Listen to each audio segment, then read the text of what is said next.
Sir काफ़ी लोग मुझसे कह रहे हैं कि आप अपना आईटीआर फाइल करवाइए, लेकिन आईटीआर फाइल करने से पहले मैं जानना चाहूँगी कि इसके क्या बेनिफिट्स होते हैं, क्या आप मुझे बता सकते हैं? देखिए, काफी लोगों को ये कंफ्यूजन रहता है कि हम लोग को आईटीआर कब फाइल करना चाहिए, जैसे मैडम को कंफ्यूजन है, और इसके बेनिफिट्स क्या हैं, क्योंकि होता क्या है कि हम लोग तभी काम करते हैं जब बेनिफिट्स इसके देखने को मिलते हैं। तो आईटीआर के कई बेनिफिट्स हैं, आज मैं मैडम आपको क्लियर करने वाला हूँ, और वीडियो के लास्ट में आप कहोगी मजा आ गया, मतलब इतने बेनिफिट्स जो हैं और मुझे पता नहीं थे, और मैं अभी तक अगर अपने आईटीआर फाइल नहीं करा तो अब जरूर करने वाली है।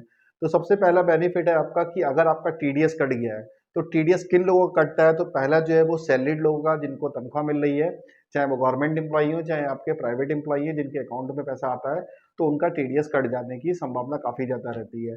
दूसरा है कि जो लोग आपका कमीशन इनकम जैसे करते हैं, जैसे एलआईसी के एजेंट हो गए या फिर कहीं पे भी जहाँ पर वो मतलब कमीशन बेस पे काम करते हैं, तो उनका टीडीएस कट जाता है। मेरे पास कई ऐसे क्लाइंट्स आते हैं जो एलआईसी से इनके जिनकी इनकम हो रही है और उनका टीडीएस कट जाता है, तो उन लोग को जरूर अपना आईटीआर फाइल करना चाहिए। अगर मान लीजिए अभी जो इनकम है वो 7 लाख है, तो अगर उससे कम उनकी इनकम हो रही है, तो उनका जो टीडीएस कटा है 10,000, 15,000, 20,000, किसी किसी का तो 50,000 कटा होता है, उनको पता नहीं होता है, तो उनका टीडीएस जो है वो उनके अकाउंट में वापस आ जाता है। या फिर आजकल आप देख रहे हो कि लोग ऑनलाइन पैसा कमा रहे हैं, तो ऑनलाइन में गेम खेल के तो उनका भी टीडीएस कट जाता है। तो जब आप आईटीआर फाइल करोगे आप, तो आपका टीडीएस का पैसा जो है वापस आ जाएगा। तो आपको अपना आईटीआर जरूर फाइल करना चाहिए। अगर आपका मतलब प्लान नहीं है, तो आप जरूर ये अपना पैन कार्ड देके इस नंबर पर भी आप भेज सकते हो, मैं खुद आप लोग का आईटीआर फाइल कर दूंगा। आप कम से कम इस चीज को देख लीजिए कि आपका टीडीएस कटा है या नहीं कटा है।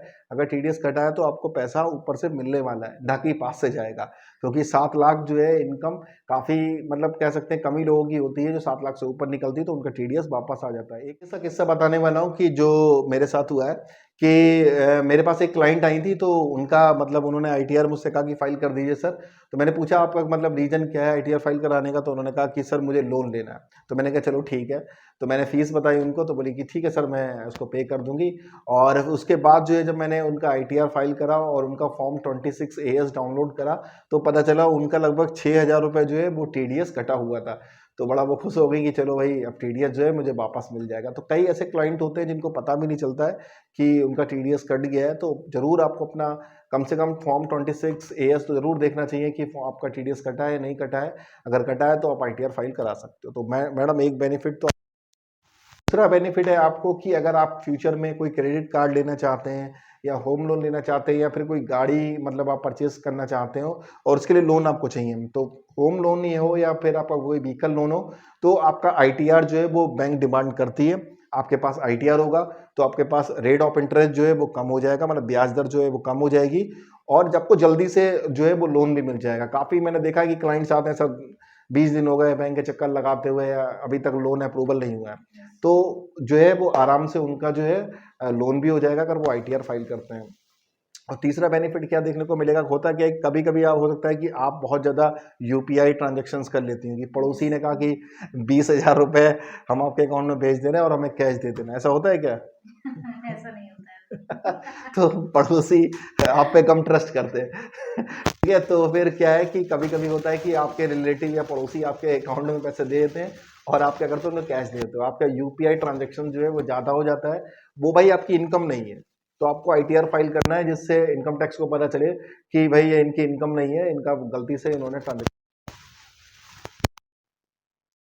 आप लोग काफी मैंने देखा कि सेविंग अकाउंट पे लोग जो है वो ट्रांजेक्शन्स कर लेते हैं, अपना छोटा मोटा बिजनेस खोल लिया है और करंट अकाउंट पे नहीं करते हैं और सेविंग अकाउंट पे करते हैं, तो उनको भाई आईटीआर फाइल करना है, नहीं तो उनके ऊपर पेनल्टी आ सकती है। और ऐसा भी नहीं कि पेनल्टी आप सोचो कि अरे यार इस साल तो पेनल्टी आई नहीं है, तो हो सकता है 2 साल बाद आ जाए, 3 साल बाद आए, पेनल्टी आपके ऊपर लग सकती है। तो ये आईटीआर के बहुत ज्यादा बेनिफिट आपके होते हैं, एक तो टीडीएस आपका रिफंड हो सकता है, एक तो लोन का, और एक जो आप पेनल्टी से जो है वो आप बच सकते हो। तो ये कुल मिला के आपके बेनिफिट्स हैं, और भी ज़्यादा बेनिफिट्स होते हैं, अगर मैं अब ज़्यादा डिटेल से नहीं जाना चाहता, क्योंकि ये 3 मेजर बेनिफिट्स आपको देखने को मिलते हैं। तो उम्मीद है कि मैडम आपको क्लियर हो गया होगा। यस सर, बहुत अच्छे से क्लियर हो गया है, और अब मैं आपने इतना डिटेल में बता दिए क्या क्या बेनिफिट्स होते हैं, तो मैं ज़रूर अपना आईटीआर फाइल जी, जी, बिल्कुल आपको बहुत बेसिक मेरी फ़ीस है, वो आपको दे देना है और बाकी आप लोग के लिए जो है वो मेरा कॉन्टैक्ट नंबर है, आपको दिख रहा है।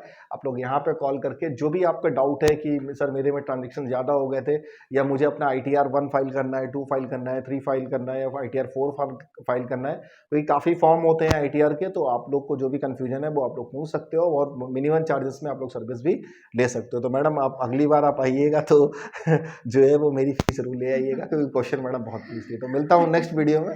Thank you.